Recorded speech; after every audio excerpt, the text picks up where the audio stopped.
Hello student, welcome to my YouTube channel. तो आज हम आपके लिए लेके आ चुके हैं आपकी वार्षिक परीक्षा कक्षा 10वीं विषय हिंदी का रियल पेपर। 80 में से 80 नंबर लाना चाहते हैं तो इस वीडियो को लास्ट तक ज़रूर देखें और अपने 80 में से 80 नंबर पूरे लेके आएँ। तो इस वीडियो में हम आपको अब बताने वाले हैं आपके रियल पेपर में छपने वाले सारे 1 से 23 तक क्वेश्चन और उनके आंसर। चलिए स्टार्ट करते हैं आपके वार्षिक परीक्षा का पेपर।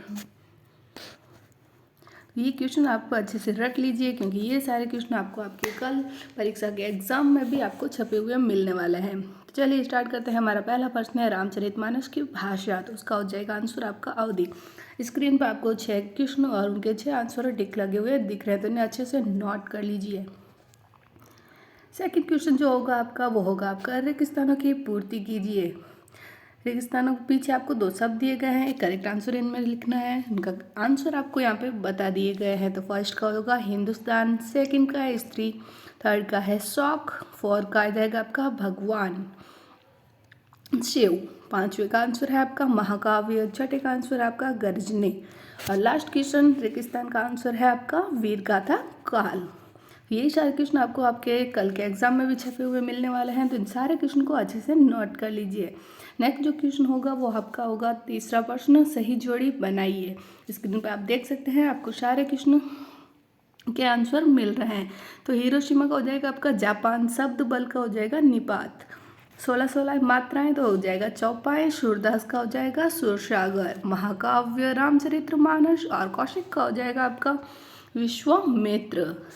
नेक्स्ट क्वेश्चन जो आपको दिया जाएगा वो होगा आपका सत्य और असत्य का। ये सारे क्वेश्चन आपको छपे हुए मिलने वाले हैं, तो इनको अच्छे से नोट कर लीजिए। सत्य और असत्य 6 वाक्य दिए गए हैं, इनमें केवल प्रश्न संख्या जो 4 दिया गया आपको कविता में ऋतुराज बसंत के लिए कहा गया, तो ये असत्य है। बाकी के सारे आपके सत्य है, तो आप बेफिक्र होकर उन्हें सत्य याद कर लें कि बस केवल एक ही प्रश्न 4 असत्य है, यही आपको लिखना है। तो आपके इसके कंप्लीट आपको नंबर मिल जाएंगे। नेक्स्ट क्वेश्चन है आपका निम्नलिखित प्रश्नों के उत्तर आपको एक वाक्य में देने हैं। चलिए जानते हैं पहला प्रश्न, जॉर्ज पंचम की नाक की रचना कर, तो इसका हो जाएगा आपका कमलेश्वर। सेकंड है चबूतरे का एक कोना क्या बनता है, तो हो जाएगा आपका रंगमंच। तीसरा प्रश्न है वर्तमान में स्त्रियों को पढ़ाना क्यों जरूरी है, जिससे कि वह स्वयं शिक्षित हो और समाज को शिक्षित करे, इसलिए स्त्रियों को पढ़ना जरूरी है। माँ की उपमा उपाया किसे की गई है, ठीक है, धरती से। किसको वक्त के समाचार क्वेश्चन अच्छे से नोट कर लीजिए और ये रहे उन सारे क्वेश्चन के आपके आंसर। फर्स्ट का कमलेश्वर, सेकंड का रंगमंच, थर्ड का जिससे वह श्रम लिख दिया यहाँ पर, आप श्रम कर दीजिएगा, स्वयं शिक्षित हो और समाज को शिक्षित करेगी, इसलिए महिलाओं को शिक्षित होना जरूरी है। फोर्थ का आंसर हो जाएगा आपका धरती से। फर्स्ट का फादर कालीन बल के, सिक्स का है 1919 और सातवें प्रश्न का है आपका अज्ञात दिशा। नेक्स्ट आपको दिया गया है प्रश्न संख्या 6 होगा आपका निपात शब्द किसे कहते हैं और अथवा में दिया गया है मुहावरों का अर्थ बताते हुए वाक्य में प्रयोग कीजिए, ठीक है। फर्स्ट आपको दिया गया 9 2 11 होना और सेकंड है अंधे की राठी। प्रश्न संख्या मैं आंसर बताऊंगी अभी आपको इसका। नेक्स्ट आपको दिया गया है रस किसे कहते हैं और ये कितने प्रकार के होते हैं, तो ठीक है। फर्स्ट क्वेश्चन आपको दिया गया था निपात, तो यह आपके 6 क्वेश्चन का आंसर है। आपको केवल इतना ही लिख देना है, इतना अगर आप लिख देते हैं तो आपको आपके कंप्लीट नंबर मिल जाएंगे।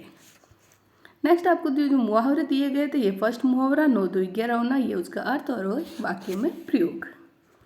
नेक्स्ट दिया गया था अंधे की लाठी, तो मुहावरे का प्रयोग राम अपनी माँ की अंधे की लाठी बना, ठीक है, तो ये आपको लिख देना इतना। नेक्स्ट आपको दिया गया है रस, जो 7वां क्वेश्चन दिया गया था, ये उसकी रस की परिभाषा है। रस का शाब्दिक अर्थ है आनंद। काव्य को पढ़ने या सुनने से आनंद की अनुभूति होती है, उसे रस कहा जाता है। उसके प्रकार होते हैं 9, आप चाहे तो उनके नाम भी लिख सकते हैं अच्छे से, ताकि आपका पेपर में अच्छे नंबर मिले। नेक्स्ट आपको दिया गया है प्रश्न संख्या 8 9 और 10, कविता में बादल किन किन अर्थों की ओर संकेत करता है। नेक्स्ट है प्रश्न संख्या 9 है रूपक अलंकार की परिभाषा। 11वां प्रश्न है आपका कहानी और उपन्यास में आपको अंतर बताना है। अंतर अगर आप सारणी बनाकर अच्छे से लिखेंगे तो आपको एग्जाम में नंबर अच्छे मिलेंगे। स्क्रीनशॉट ले लीजिए, सारे क्वेश्चन अच्छे से रट लीजिए। ये सारे क्वेश्चन आपको एग्जाम में भी छपे हुए मिलेंगे, इन सब के आंसर अच्छे से तैयार कर लीजिए। नेक्स्ट है हमारा प्रश्न संख्या 15 है, भगत ने अपने बेटे की मृत्यु पर अपनी भावनाएं किस प्रकार व्यक्त की। प्रश्न संख्या 16 दिया गया है, गिरजा कुमार माथुर और अथवा ऋतुराज किसी एक कवि के बारे में, ठीक है, कि उसके एक कवि के बारे में आपको 2 रचनाएं भाव पक्ष, कला पक्ष और साहित्य में, इतिहास के बारे में आपको लिखना है। नेक्स्ट आपको दिया गया है प्रश्न संख्या 17 है, मनु भंडारी और महावीर प्रसाद द्विवेदी का साहित्यिक परिचय निम्न बिंदु, यानी कि दोनों में से किसी एक के बारे में 2 रचनाएं, भाषा शैली और साहित्य में स्थान आपको बताना है। नेक्स्ट आपको दिया गया है प्रश्न संख्या 18, समाचार पत्र विषय पर एक अनुच्छेद आपको लिखना है। अन्यथा आप लिख सकते हैं जनसंख्या समस्या पर डॉक्टर अथवा महिला के मध्य संवाद। प्रश्न संख्या 19 आपको दिया गया है, अपठित गद्यांश को पढ़कर नीचे दिए गए प्रश्नों के उत्तर दीजिए। इस गद्यांश को आपको अच्छे से पढ़ना है। फिर ये जो 3 क्वेश्चन दिए गए हैं, इन तीनों क्वेश्चन के आपको आंसर देना है। तो आपका इसका गद्यांश का उपयुक्त शीर्षक, तो शीर्षक हो जाएगा आपका माँ।